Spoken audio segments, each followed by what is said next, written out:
Alrighty, so good morning, everyone. It's still morning for once. I'm recording this earlier because I have a lot of stuff I have to do later on today. Also, one of the reasons, well, I'm always dressing nicely anyway, so it doesn't matter. Um, but today we're going to be doing the monthly update where I actually show you where my personal forecast is, and it's significantly different than the model, which is up.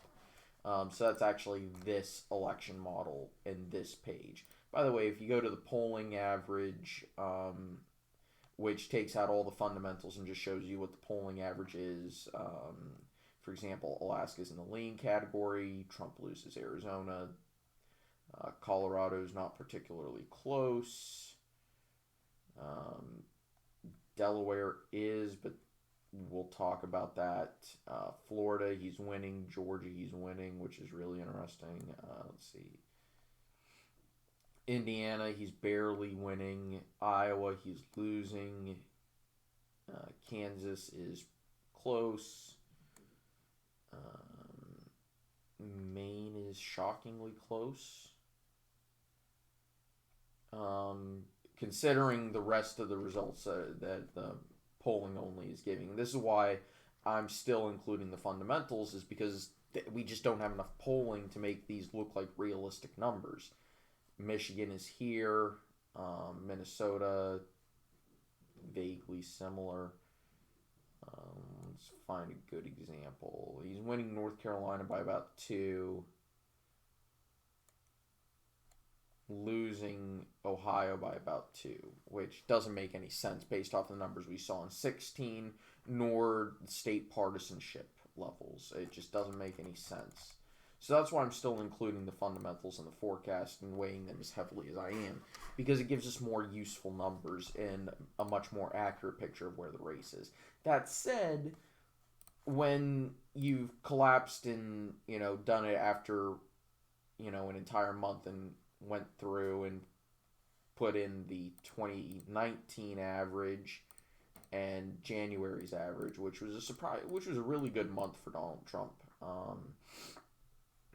His lowest disapproval for a month I've seen in this model.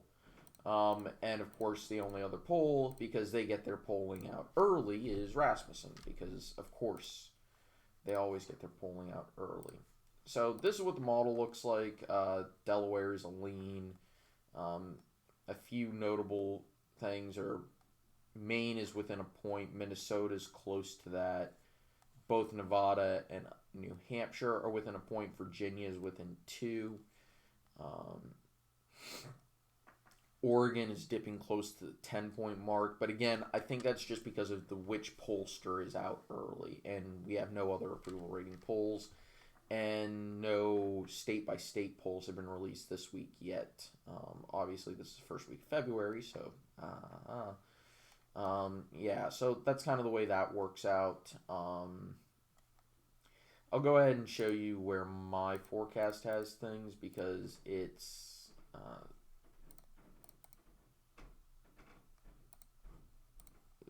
vaguely similar, but it's a little bit different. For example,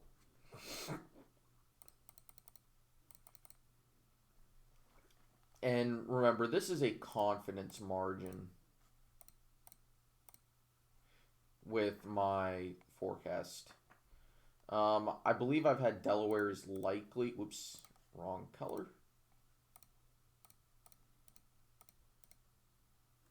And anywhere else that's safe, obviously, and Alaska is safe. And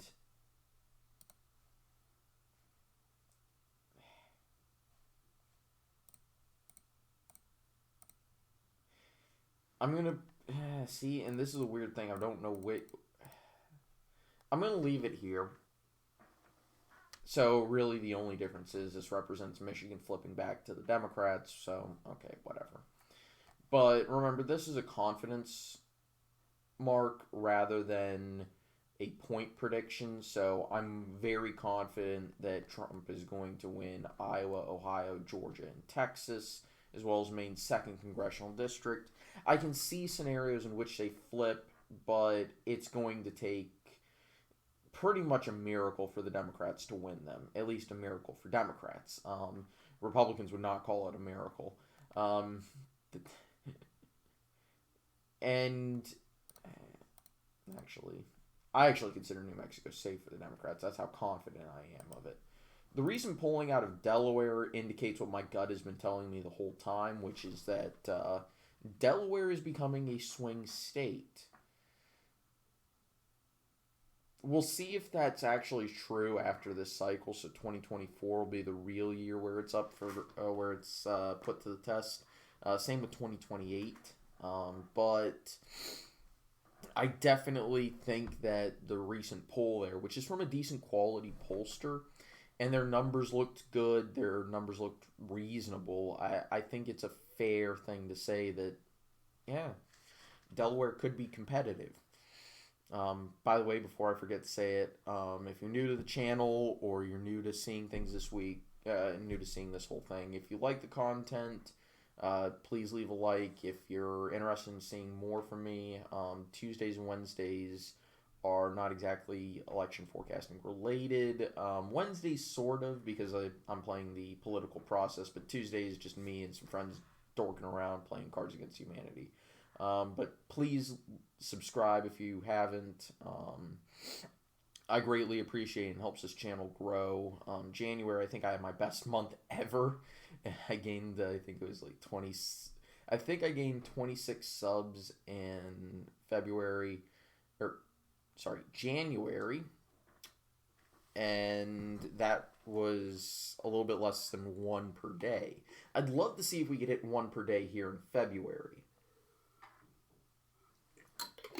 And as such, I've got a political soapbox planned for Saturday now that I'm apparently not taking a road trip. I would go into why that is, but it doesn't matter. Doesn't matter. It's kind of a private reason, but why I was taking a road trip. But that's not happening anymore, so yeah, these things happen. Anyway, that's really about it for the presidential map. So we're going to go ahead and flip it and talk about cat's going crazy. See if we can actually get the Senate map pulled up. If not, I may have to go to 270. I'm going to give it like 2 more seconds. 1 Mississippi, 2 Mississippi, 3 Mississippi. Yeah, we're going to 270.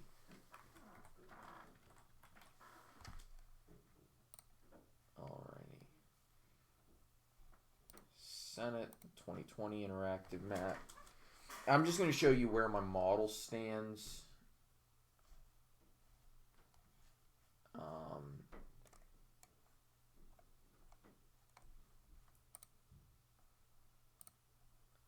going to go with a blank map.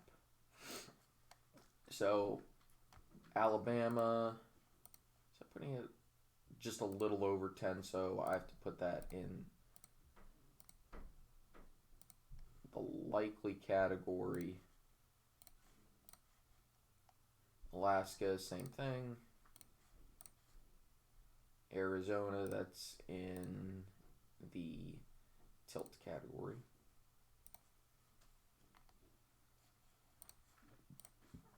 For Martha McSally, who is in a very tight race.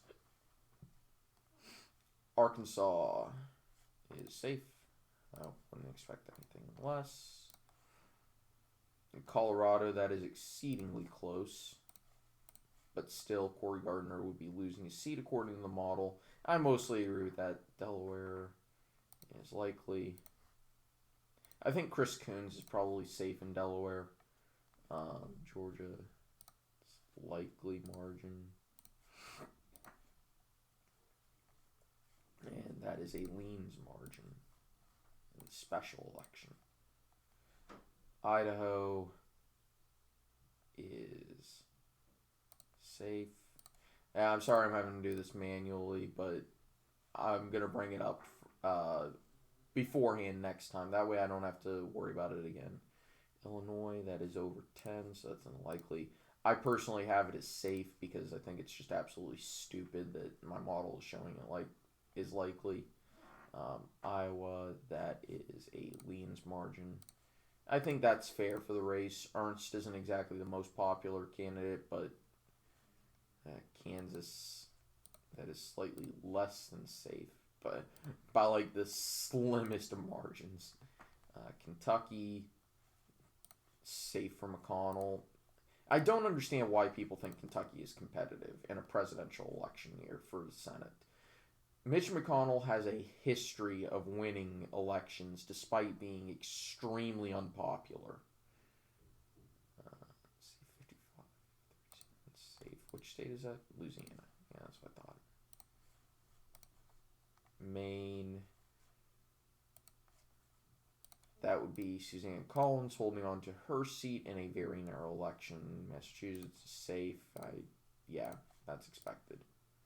Michigan, Gary Peters would be holding on to his state in a narrow election, but he'd come out with a solid margin. It's a little bit under 4 points. Minnesota, it's a leans. I would probably have it as, well, actually leans is fair, given the state of the presidential race there. Mississippi, that's likely. It should be safe, but whatever. Montana, that's safe.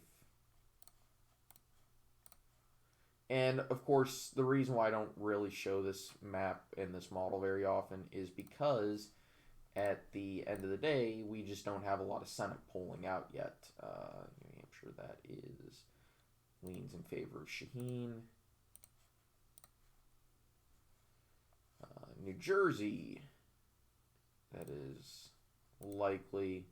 I have it as safe because New Jersey likes, I believe that is...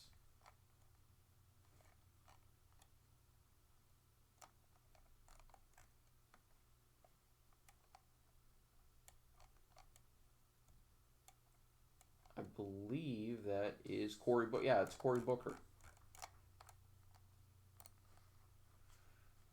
Okay. New Mexico. It's an open seat. And it's in the leans for the Democrats. I would have it as likely or safe, but depends on a lot of things. North Carolina. It's in the leans category for, for... Sorry, that's under 5. That's a tilt. Oklahoma. That would be safe. Oregon.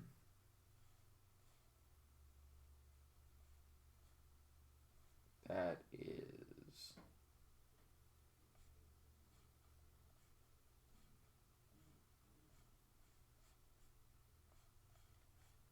What is that? 12 points. Again, I have it as safe, but my model doesn't have any polling information, so I have to make do with the approval rating polls. I think like 2 states I've actually been able to get actual general election polls, but only 1 each. Rhode Island is... That's 14.